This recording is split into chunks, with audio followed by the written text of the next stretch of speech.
अस्सलाम वालेकुम दोस्तों, उम्मीद करदा खैर तरह लो सी। अज दी वीडियो स्टीमर ये वा स्टीमर जिहड़ा कपड़े प्रैस करदा, जिसनूं कहंदे खड़े खलोते कपड़े प्रैस करदे ने, ये वो स्टीमर आ कि कपड़े हैंग कीते होण अक्सर ये जिहड़े वड्डे वड्डे ब्रांड आ वो इस्तेमाल करदे इस चीज़ नूं। ते इहदी रिपेयरिंग इहदी कैपेसिटी जिहड़ी आ वो गल करदे इहदे बारे आम 220 आ, 1700-1800 वाट आ, ठीक है। तो ये चलदा जरूर है लेकिन वर्किंग नहीं करन दिया। इनू खोल के देखते हैं की मसला की मसाइल आ, किस तरह खोलदा, इसदा रिपेयरिंग करन दा तरीकेकार, ये सारी वीडियो च तुहाडे नाल गलबात शेयर करते हैं। तो इनू सब तो पहले नीचों खोल लेना, तो नीचों बाडी भी मैल्ट होई, लगता वा कि तारा वगैरह मैल्ट होई कोई, तो खोल के देखते आ वा नीचे ये भट्ठी होज बोकी, यानी कि वो मेन पैप दे नाल जुड़िया होंदा। इनू खोलना, इत्थों सर्विस करी दी इहदी खोल के, मेन नट खोल के सर्विस करी दिंदी। नाल तुहानूं दस्सां कनैक्शन वगैरह किदां की तरीके कर इहदा।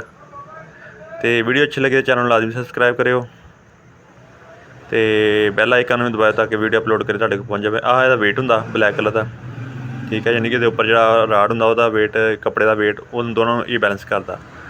आ भट्ठी आ, भट्ठी तो पाइप जाता सीधा नीचे।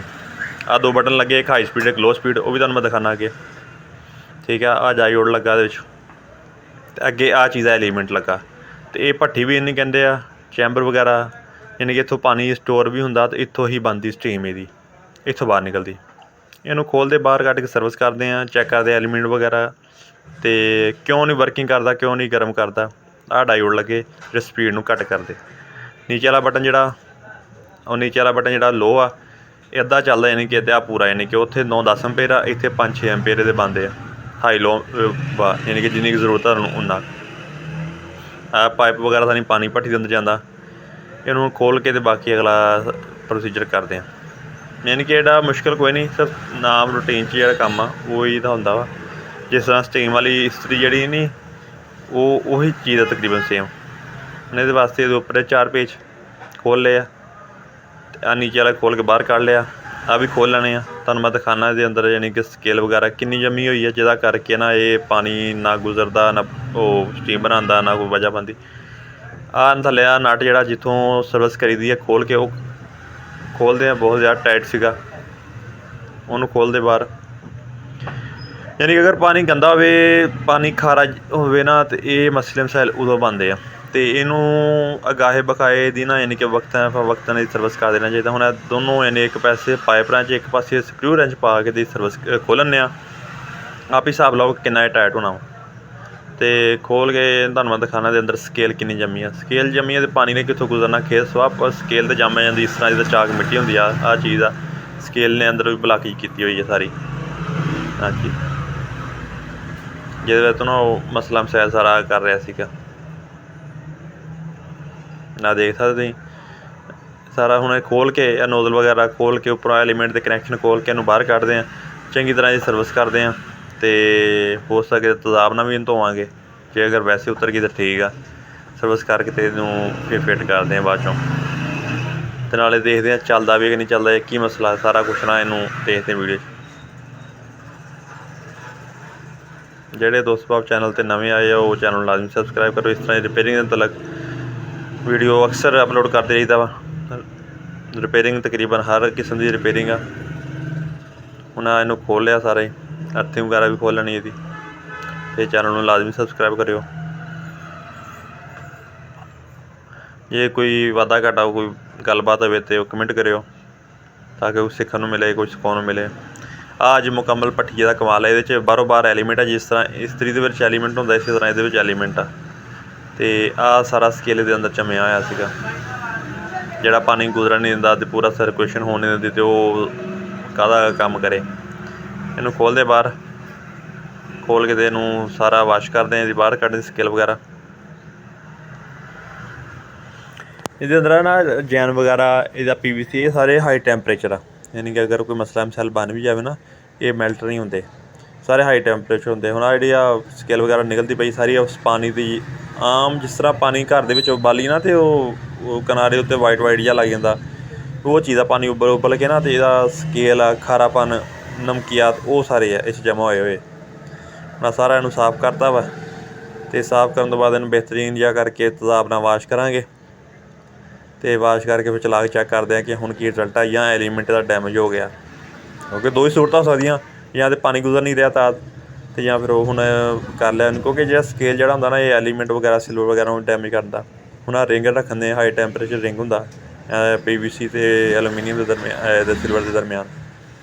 ਅਤੇ ਉਸ ਤੋਂ ਬਾਅਦ ਇਹਦੀ ਪਾਈਪ ਕੱਸ ਕੇ, ਇਹ ਪਾਈਪ ਜਿਹੜਾ ਆਊਟ ਦਾ ਜਿੱਥੋਂ ਸਟੀਮ ਬਾਹਰ ਨਿਕਲਦੀ, ਆਹ ਨੋਜ਼ਲ ਆ ਜਿੱਥੋਂ ਪਾਣੀ ਇਨ ਹੁੰਦਾ, ਉੱਪਰ ਥ੍ਰਿਸਟਲ ਲੱਗਾ ਵਾਈਟ ਕਲਰ ਦਾ, ਜਿਹੜਾ ਇੱਕ ਖਾਸ ਟੈਂਪਰੇਚਰ 'ਤੇ ਯਾਨੀ ਕਿ 120 130 150 ਟੈਂਪਰੇਚਰ 'ਤੇ ਜਾ ਕੇ ਟਰਿਪ ਕਰ ਜਾਂਦਾ। ਉਹਨਾਂ ਦੇ ਬੋਇਲਿੰਗ ਪੁਆਇੰਟ ਪਾਣੀ ਦਾ 100 ਹੁੰਦਾ ਅਤੇ 130 150 ਇੱਥੇ ਜਾ ਕੇ ਰਿਜ਼ਲਟ ਹੋਏ ਵੇ ਅਤੇ ਟਰਿਪ ਕਰ ਜਾਂਦਾ। ਉਹਨਾਂ ਜਾ ਕੇ ਜ਼ਰੂਰਤ ਹੋਵੇ ਤਾਂ ਉਹਨੂੰ ਕਰਦੇ ਚਲਾਉਂਦੇ ਰਹਿੰਦੇ ਆ। ਅਤੇ ਉੱਪਰ ਲੱਗਾ ਵੋਲਟ ਮੀਟਰ ਕਨੈਕਸ਼ਨ ਆਮ ਸਾਦਾ ਹੀ ਆ। ਵੋਲਟ ਮੀਟਰ ਦੋ ਤਰ੍ਹਾਂ ਲਾ ਦੇਣੀ ਐਲੀਮੈਂਟ ਨੂੰ, ਅਤੇ ਦੋ ਤਰ੍ਹਾਂ ਇੱਕ ਨਿਊਟਰਲ ਅਤੇ ਇੱਕ ਫੇਜ਼ ਲਾ ਦੇਣੀ, ਅਤੇ ਪਿੱਛੋਂ ਜਿਹੜਾ ਵਾ ਸਪੀਡ ਉਹ ਬਟਨਾਂ ਤੋਂ ਹੁੰਦੀ ਆ। ਹੁਣ ਇਸ ਸਮੇਂ ਦੇ ਕਨੈਕਸ਼ਨ ਕਰ ਰਹੇ ਹਾਂ, 2 ਵੋਲਟ ਮੀਟਰ ਅਤੇ 2 ਮੇਨ ਥ੍ਰਿਸਟਲ ਦੇ ਥਰੂ ਆਉਣੀ ਆ ਵਾਈਟ ਕਲਰ ਦਾ, ਇਹ ਵੀ ਸੇਫਟੀ ਲੱਗੀ ਇੱਕ।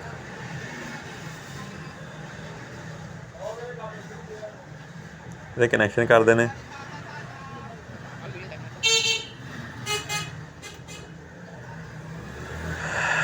ਜਿਹੜੇ ਦੋਸਤ ਬਾਬ ਚੈਨਲ 'ਤੇ ਨਵੇਂ ਆ ਉਹ ਚੈਨਲ ਨੂੰ ਸਬਸਕ੍ਰਾਈਬ ਕਰਿਓ, ਵੀਡੀਓ ਨੂੰ ਲਾਈਕ ਕਰਿਓ, ਕੋਈ ਗੱਲਬਾਤ ਹੋਵੇ ਤਾਂ ਲਾਜ਼ਮੀ ਕਮੈਂਟ ਕਰਿਓ ਤਾਂ ਕਿ ਕੋਈ ਸਿੱਖਣ ਨੂੰ ਮਿਲ ਜੇ, ਕੋਈ ਕਮੀ ਕੁਤਾਈ ਉਹ ਪੂਰੀ ਹੋਵੇ।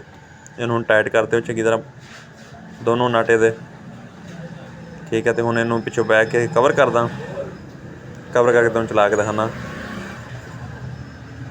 ਹੁਣ ਕਵਰ ਲਗਾਤਾ, ਕਵਰ ਲਗਾਉਣ ਤੋਂ ਬਾਅਦ ਨੀਚੇ ਸਰਵਿਸ ਵਾਲਾ ਨਟ ਵਾ ਉਹ ਵੀ ਲਗਾ ਦੇਣਾ। ਆਹ ਹੁਣ ਪੇਚ ਆ, ਇਹ ਫਿਰ ਆਪਸ 'ਚ ਇੱਕ ਦੂਜੇ ਨੂੰ ਅਟੈਚ ਕਰਦੇ ਆ ਨਾ, ਦਰਮਿਆਨ 'ਚ ਭੱਠੀ ਇੱਥੇ ਟਾਈਟ ਹੁੰਦੀ। ਆਹ ਤਾਰ ਲਵੇਟਣ ਵਾਸਤੇ ਆ, ਇੱਥੇ ਤਾਰ ਲਵੇਟੀ ਦੀ ਆ। ਆਹ ਨਟ ਸਰਵਿਸ ਵਾਲਾ, ਇਹਨੇ ਖੋਲ੍ਹ ਕੇ ਲਾਜ਼ਮੀ ਸਰਵਿਸ ਕਰੀ ਦੀ, ਯਾਨੀ ਕਿ ਮਹੀਨੇ 2-3 ਮਹੀਨੇ ਬਾਅਦ ਜਿੰਨਾ ਇਸਤੇਮਾਲ ਹੋਵੇ ਉਸ ਹਿਸਾਬ ਨਾਲ ਕਰੀ ਦੀ। ਅਤੇ ਹੁਣ ਇਹਨੂੰ ਚਲਾ ਕੇ ਚੈੱਕ ਕਰਦੇ ਸਭ ਚੀਜ਼ ਦਾ ਟੈਸਟਿੰਗ ਦੀ, ਹੁਣ ਟੈਸਟਿੰਗ ਕਰਦੇ ਇਹਦੀ, ਠੀਕ ਆ। ਪਾਣੀ ਪਾ ਕੇ ਕੀ ਰਿਜ਼ਲਟ ਆ। ਆਹ ਇਹਦੀ ਪਾਣੀ ਵਾਲੀ ਟੈਂਕੀ ਆ ਜਿਹੜੀ ਤੁਹਾਨੂੰ ਅੱਗੇ ਦਿਖਾਈ ਖੋਲ੍ਹ ਕੇ, ਪਾਣੀ ਇਹ 'ਚ ਪਾ ਲਿਆ ਵਾ ਅਤੇ ਇਹਨੂੰ ਚਲਾ ਕੇ ਦੇ ਨਾਲ ਤੁਹਾਨੂੰ ਮੈਂ ਦਿਖਾਉਂਦਾ ਲੋ ਹਾਈ ਸਪੀਡ ਇਹਦੀ, ਉਹ ਦਿਖਾਉਂਦਾ ਕਿਸ ਤਰ੍ਹਾਂ ਵਰਕਿੰਗ ਕਰਦੀ ਆ। ਅੰਪੇਅਰ ਦਿਖਾਉਂਦਾ ਅਤੇ ਵੋਲਟ ਮੀਟਰ 'ਤੇ ਕਿਸ ਤਰ੍ਹਾਂ ਵੋਲਟ ਮੀਟਰ ਕੰਮ ਕਰਦਾ। ਸ਼ੂ ਜਿਹੜਾ 3 ਪਿੰਨ ਲੀਡ ਲਾਤੀ ਆ, ਇਸ ਟਾਈਮ 5 ਅੰਪੇਅਰ ਆ, ਇਹ ਲੋਅ 'ਤੇ ਆ। 9 ਹੋ ਗਿਆ, ਇਹ ਹਾਈ 'ਤੇ ਆ, ਠੀਕ ਆ। ਤੁਹਾਨੂੰ ਹੁਣ ਉੱਧਰੋਂ ਦਿਖਾਉਂਦੇ ਲੋ ਹਾਈ ਕੀ ਇਹਦਾ। ਆਹ ਨੀਚੇ ਵਾਲਾ ਬਲੈਕ ਆ ਅਤੇ ਉਹ ਲੋਅ ਆ, ਰੈੱਡ ਕਲਰ ਦਾ ਹਾਈ ਆ। ਇੱਧਰੋਂ ਜਦੋਂ ਆਨ ਕਰਨਾ ਉਦੋਂ ਵੋਲਟ ਮੀਟਰ ਸ਼ੋਅ ਇਹਨਾਂ ਨਾਲ ਇਹ 'ਚ ਲਾਈਟਾਂ ਚੱਲਣੀਆਂ 220 ਵੋਲਟ, ਅਤੇ ਇਹਨੇ ਵਰਕਿੰਗ ਕਰਨ ਲੱਗ ਪੈਣਾ। ਐਲੀਮੈਂਟ ਜੋ ਗਰਮ ਹੋਣਾ ਉਹਨੇ ਪਾਣੀ ਨੂੰ ਬਖਰਾਤ ਬਣਾ ਕੇ ਬਾਹਰ ਕੱਢ ਦੇਣਾ, ਠੀਕ ਹੈ। ਇਹ ਸੀ ਅੱਜ ਦੀ ਵੀਡੀਓ। ਇਹ ਦੇਖੋ ਹੁਣ ਸਟੀਮ ਹੁੰਦੀ ਸੀ ਇਹਦੀ, ਯਾਨੀ ਕਿ ਮੇਰਾ ਖਿਆਲ ਕੋਈ 1 ਮਿੰਟ ਵੀ ਪੂਰਾ ਨਹੀਂ ਲਾਈ ਹੋਣੀ, ਅੱਧਾ ਮਿੰਟ ਅਤੇ ਸਟੀਮ ਬਣਾਉਣੀ ਸ਼ੁਰੂ ਕਰਤੀ। ਐਡਾ ਹਾਈ ਪਾਵਰ ਯਾਨੀ ਕਿ 2000 ਵਾਟ ਦੇ ਰਾਊਂਡ ਬੋਰਡ 'ਤੇ ਲਿਖਿਆ 1800 ਵਾਟ ਆ, ਲੇਕਿਨ ਜਿਹੜਾ ਅੰਪੇਅਰ ਲੈਣ ਦੀ ਕੈਪੈਸਿਟੀ ਆ ਉਹ ਇਸ ਟਾਈਮ 2000 ਵਾਟ ਦੇ ਬਰਾਬਰ ਦਾ ਸਟੀਮ ਬਣ ਰਹੀ ਹੈ, ਜਿਹੜੀ ਕੱਪੜੇ ਨੂੰ ਪ੍ਰੈਸ ਕਰਦੀ ਹੁੰਦੀ ਆ ਨਾ। ਕੱਪੜੇ ਹੈਂਗਰ 'ਤੇ ਹੈਂਗ ਕਰਕੇ ਨਾ ਉਹਨੂੰ ਪ੍ਰੈਸ ਕਰਦੇ ਉਹ ਸਟੀਮ ਨਾਲ, ਯਾਨੀ ਕਿ ਮੋਤੀ ਵਗੈਰਾ ਕੋਈ ਕਢਾਈ ਹੋਈ ਹੋਵੇ ਤਾਂ ਇੱਦਾਂ ਕਰਦੇ ਆ। ਬਾਕੀ ਮਿਲਾਂਗੇ ਆਪਾਂ ਨੈਕਸਟ ਵੀਡੀਓ 'ਚ। ਚੈਨਲ ਨੂੰ ਲਾਜ਼ਮੀ ਸਬਸਕ੍ਰਾਈਬ ਕਰਿਓ ਅਤੇ ਬੈਲ ਨੂੰ ਨੋਟੀਫਿਕੇਸ਼ਨ ਆਨ ਕਰਿਓ, ਅਤੇ ਇੱਦਾਂ ਦੀ ਵੀਡੀਓ ਅਪਲੋਡ ਕਰਦੇ ਰਹਾਂਗੇ ਰਿਪੇਅਰਿੰਗ ਦੇ ਮੁਤਲਕ। ਇੰਸ਼ਾਅੱਲਾ ਮਿਲਾਂਗੇ ਨੈਕਸਟ ਵੀਡੀਓ 'ਚ। ਅੱਲਾ ਖੈਰ ਰੱਖੇ, ਰੱਬ ਰਾਖਾ। ਆਹ ਦੇਖੋ ਹੁਣ ਵਰਕਿੰਗ ਕਰ ਰਹੀ ਆ ਬਿਹਤਰੀਨ ਆ। ਪਾਣੀ ਬਾਹਰ ਬਾਲੇ ਮਾਰਨ ਦੇ ਅੱਗੇ ਅਤੇ ਬਲਾਕ ਜੇ ਨਹੀਂ ਸੀ, ਪਾਣੀ ਨੂੰ ਹੋਸ਼ ਨਹੀਂ ਲੰਘਣਾ ਕਹਿੰਦੀ ਆ, ਅਤੇ ਰਹਿਣਾ ਕਿੱਥੇ ਅਤੇ ਸੌਣਾ ਕਿੱਥੇ। ਮਿਲਾਂਗੇ ਨੈਕਸਟ ਵੀਡੀਓ 'ਚ। ਅੱਲਾ ਖੈਰ ਰੱਖੇ।